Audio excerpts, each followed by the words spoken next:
Vamos a hablar de tipos de datos. Hasta el momento trabajamos solamente con números enteros positivos, pero nada nos impide utilizar números negativos, para lo cual vamos a poner el símbolo menos adelante, o números con decimales, y en este caso el separador de decimales es el punto. Este tipo de números enteros, ya sea positivos o negativos, en inglés se llaman integer, pero en Python los vamos a llamar int. Los números con decimales, usualmente en la mayoría de lenguajes de programación, suelen llamarse float o double, y a veces existen ambos, porque cada uno tiene diferente precisión.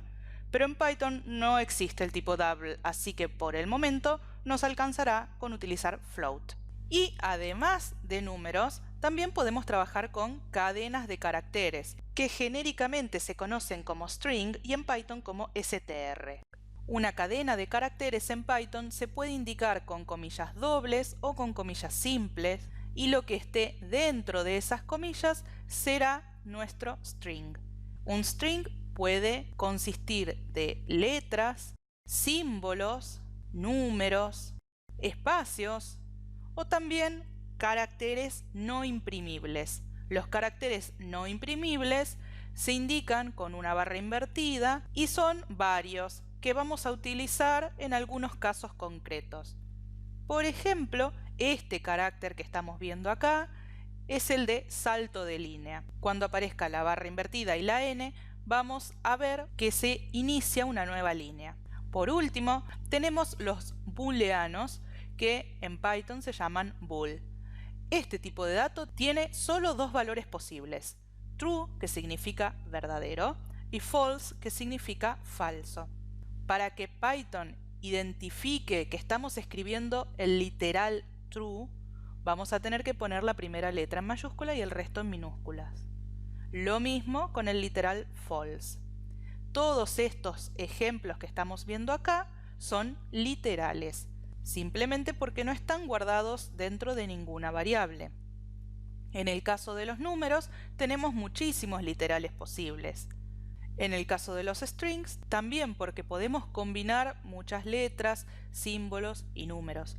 En el caso de los booleanos, solo tenemos dos: true y false. Vamos a ver algunos ejemplos.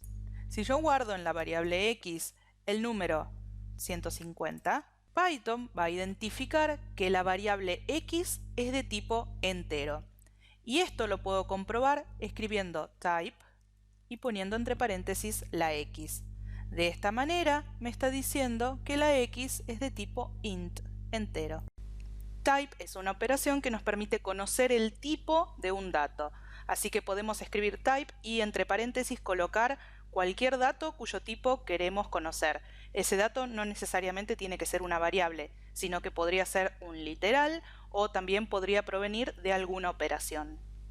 Si ahora dentro de esa x guardo un número pero que contenga decimales, cuando pregunto por su tipo, me va a decir que ahora es de tipo float. Si lo que guardo dentro de x es un string, cuando pido el tipo de x, me va a decir que es de tipo str, que significa string. Si lo que guardo es un valor booleano, por ejemplo el false, entonces type de x me va a decir bool. Tenemos que tener muy en cuenta que si dentro de una variable yo guardo un número, pero ese número está entre comillas, cuando pregunte por su tipo me va a decir que es de tipo string. Si yo quisiera hacer una operación numérica con una variable que es un string, me va a dar un error, porque me va a decir que los operandos que utilicé, en este caso un entero y un string, no están soportados para el operador más. ¿Qué quiere decir esto? Que no sabe qué es lo que quiero hacer cuando estoy diciendo 1 más x o un entero más un string, como me está diciendo en este error. Lo que yo podría hacer es convertir este string a números. Eso solo lo voy a poder hacer si dentro del string tengo justamente números. Eso se hace poniendo el tipo de dato al cual quiero convertir. Vemos que nos escribe el número 46, pero sin las comillas. Aunque hay que tener mucho cuidado. Si yo vuelvo a obtener el valor de x, vemos que ahora lo pone con comillas. Esto es porque esta operación se realizó y su resultado no se guardó en ningún lado. Es lo mismo que sucede si, por ejemplo, yo hago una operación matemática y este resultado no lo guardo en ninguna parte. Si yo quisiera que la variable x, que por ahora sigue siendo de tipo string y que contiene el número 46, ahora pase a contener 46 pero de tipo numérico, voy a decir que quiero guardar dentro de x el resultado de esa operación de convertir a x a un número entero. Ahora sí, el tipo de x es entero, porque no solo realicé la conversión, sino que además guardé el resultado dentro de x. Y ahora sí puedo operar con esa variable x en una operación que involucre números, en una operación aritmética. Ya en este caso no me da error. Otra cosa a tener en cuenta es que si yo guardo dentro de mi variable un número y además pongo letras, y yo intento convertir eso a entero, me va a dar un error porque el 5 podría convertirse, pero hola no tiene manera de convertirse a números. Así que tenemos que recordar que cada vez que tenemos un string que adentro contiene números, la computadora va a tratarlo como string y no como una cantidad. Si queremos que lo trate como cantidad, entonces tenemos que convertirlo, ya sea a entero, como también a flotante. Si yo guardo dentro de la variable a el string 15,25 y vemos que es un string porque estoy poniendo comillas. También si hacemos type nos va a decir que es un string. Si necesito convertirlo a flotante, entonces voy a escribir float. Y vamos a ver que el resultado es el string que contenía la variable a, pero convertido a un número con decimales. Vamos a ver qué operaciones podemos realizar con los datos de diferentes tipos que hemos visto hasta el momento. Hasta ahora hemos hecho operaciones aritméticas, que son las operaciones que hacemos con números, con cantidades. Las operaciones básicas de suma, resta, multiplicación y división, y acá a la izquierda podemos ver cuáles son los operadores que se usan, y también tenemos algunas otras operaciones, por ejemplo la división entera, que se hace con una doble barra, y devuelve solo la parte entera del resultado, el resto de una división que se hace con este operador, o la potencia que se hace con este otro operador, y hay algunas más, pero por ahora con estas no será suficiente. Vamos a ver algunos ejemplos. Si decido guardar dentro de la variable a el valor 10, dentro de la variable b el valor 4, y luego hacer una suma de a más b, me va a indicar cuál es el resultado. Pero ese resultado, como vimos anteriormente, no está quedando guardado en ningún lado. El valor de a no se modificó, el valor de b no se modificó y el resultado de la suma no fue almacenado. Si yo quisiera almacenarlo en una variable, entonces realizo una asignación y guardo en una variable, en este caso le puse como nombre c, el resultado de la suma de a más b. Entonces ahora c sí guardó el valor 14. Si yo quisiera hacer una división, voy a utilizar la barra y en este caso estoy dividiendo 4 dividido 10, ya que b vale 4 y a vale 10. El resultado es 0,4. Si quiero obtener la parte entera de esta división, lo que voy a hacer es utilizar la doble barra. Y me va a dar solo la parte que está antes del punto. Si lo que quiero es obtener el resto, entonces utilizo este otro operador y obtengo el resto de la división. Acá hay que tener en cuenta que el número que me está dando no es la parte decimal de mi número, sino que es el resto de la división. Cuando estamos dividiendo por 10, como en este caso, dividimos 4 dividido 10, coincide el resto con el valor que está después del punto. Si yo escribo un número más grande y lo divido por 10 y obtengo su resto, me va a dar el último dígito de este número. Y eso es porque es una característica de la división por 10. Tal vez nos hayan dicho que cuando se divide por 10 se corre la coma un lugar hacia la izquierda. En este caso, este número 16.789 tendría acá un coma 0 porque es un número entero. Entonces, al dividirlo por 10, esa coma que estaría después del 9 se corre un dígito hacia la izquierda. Y el resto de dividir 16.789 dividido 10 es 9. Pero no siempre el resto de una división es el último dígito. Por ejemplo, si divido 5 dividido 2, el resultado es 2,5. Pero si obtengo el resto de esa división, el resultado es 1. Así como esta operación de dividir por 10 y obtener el resto me permite quedarme con el último dígito de un número, esta otra operación de dividir por 2 y quedarme con el resto me permite, por ejemplo, averiguar si un número es par o impar. Como habíamos dicho anteriormente, la computadora no sabe hacer demasiadas cosas. Nosotros le tenemos que indicar cómo hacer las cosas que queremos lograr. De esta manera, la computadora no sabe decirme si un número es par o impar por sí misma. En algunos lenguajes se incluye una instrucción que me permite saber si un número es par o impar, pero eso es una instrucción agregada por los programadores que crearon ese lenguaje. No es una operación que la computadora sepa hacer por sí misma. Entonces, yo tengo que buscar herramientas, y en esto consiste la programación, en buscar con las herramientas que tengo qué operaciones o qué estrategias puedo utilizar para resolver los problemas que me dan. Si parte del problema a resolver es saber si un número es par o impar, una estrategia que puedo utilizar es dividir ese número por 2, porque sabemos que los números pares se dividen de manera exacta por 2. Eso significa que el resto de la división es 0. Si yo divido 2 dividido 2 y obtengo el resto, es 0. Si divido 4 dividido 2, es 0. Y cualquier número par dividido 2 da como resto 0. Y de forma contraria, cualquier número impar dividido 2 me va a dar como resto 1. Así que esta es una estrategia válida para saber cuándo un número es par o impar. Pero como dijimos, no solo con números podemos trabajar. También podemos realizar algunas operaciones con strings. Acá tenemos solo algunos ejemplos, hay muchas más.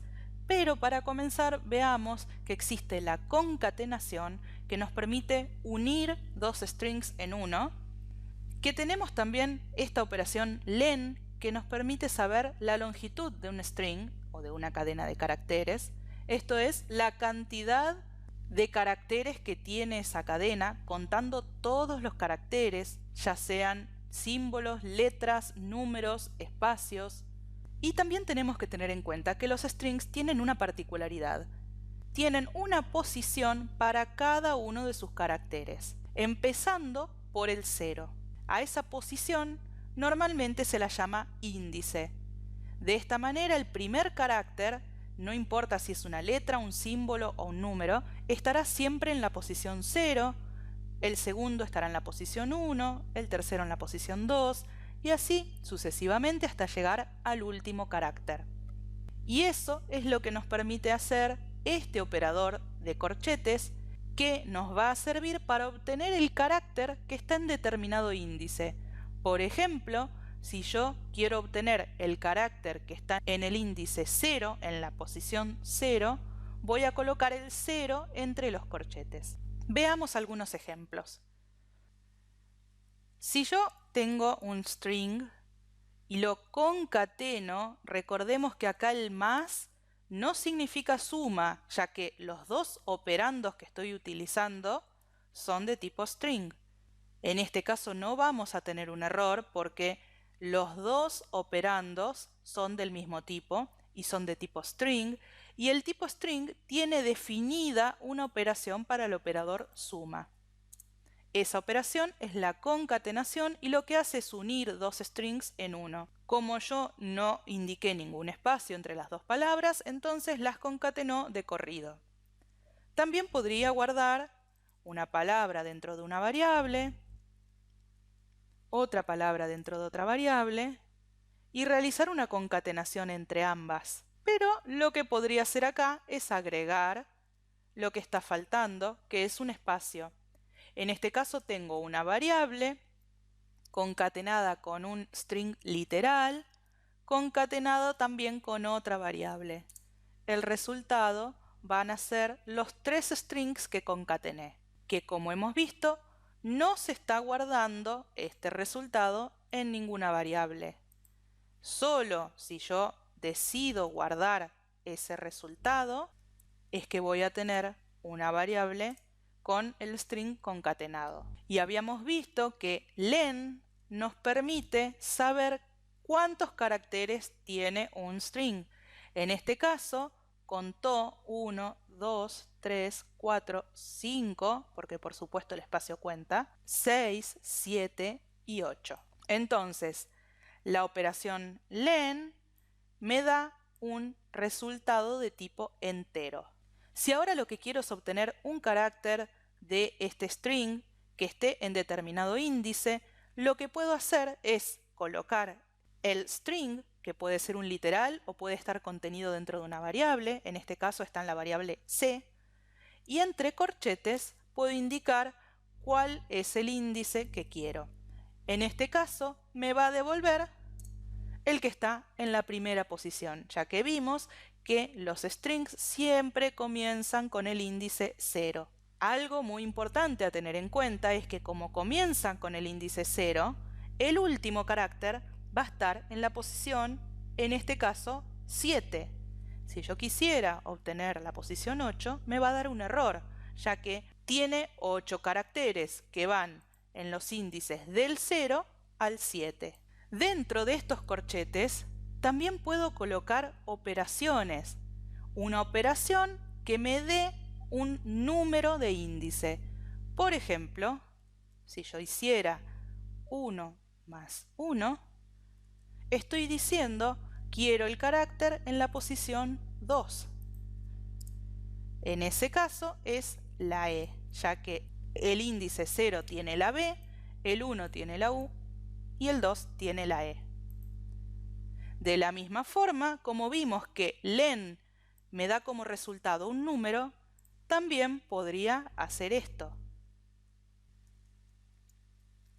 Estoy diciendo, obtengamos la longitud o la cantidad de caracteres que tiene la cadena C y eso utilicémoslo como índice.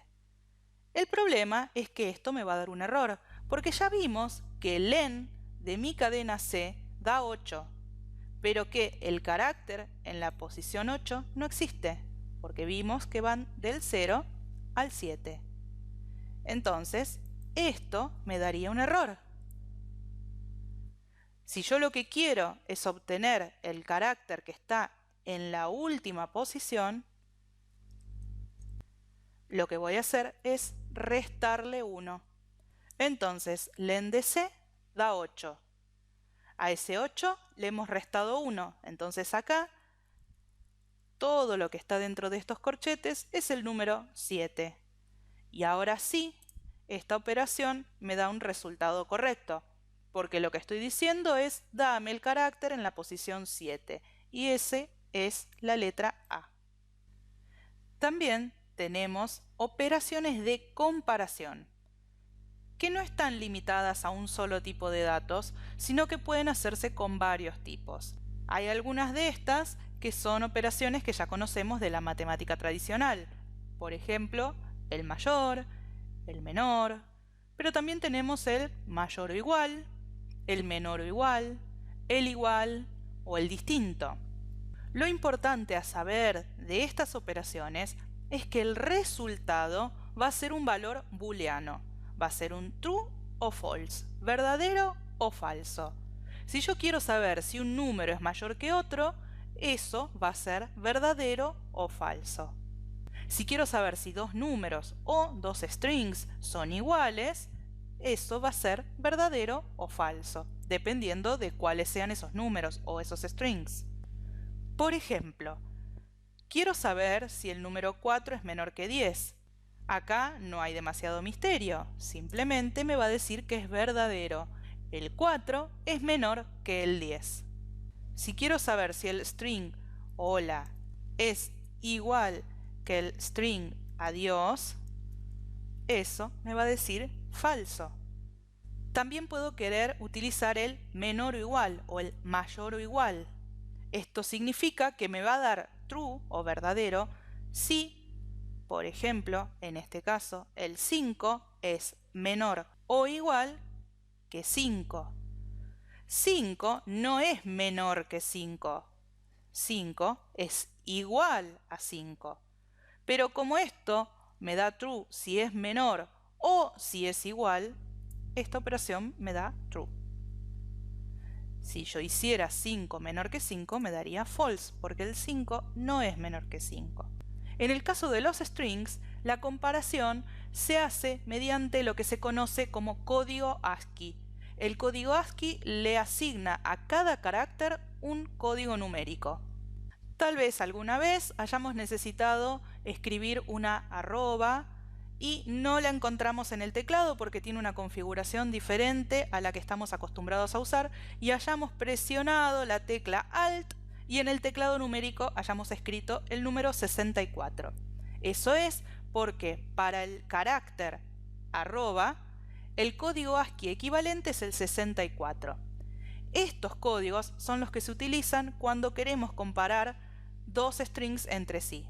Si queremos saber si la A es menor que la B, nos va a decir que es verdadero. Los códigos siguen el orden del alfabeto.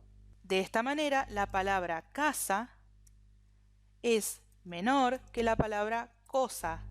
Esto me da verdadero, ya que compara carácter por carácter y ve que la C y la C son iguales, entonces no puede decidir si este es menor que este.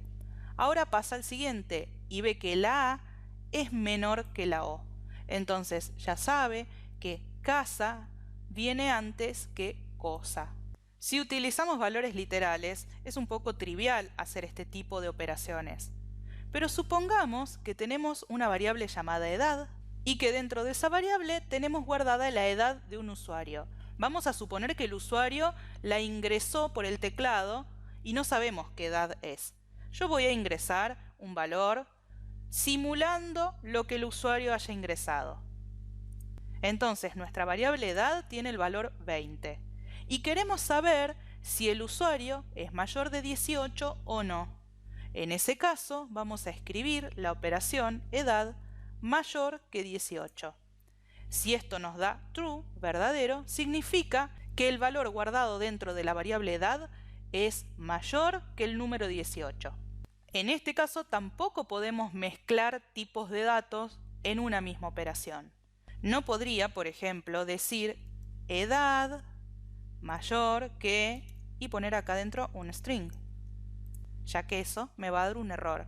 Me dice que esta operación no está soportada entre datos de tipo entero y string.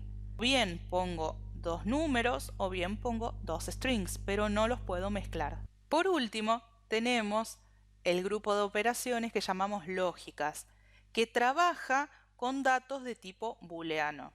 Las operaciones básicas que necesitamos conocer son la conjunción, la disyunción y la negación.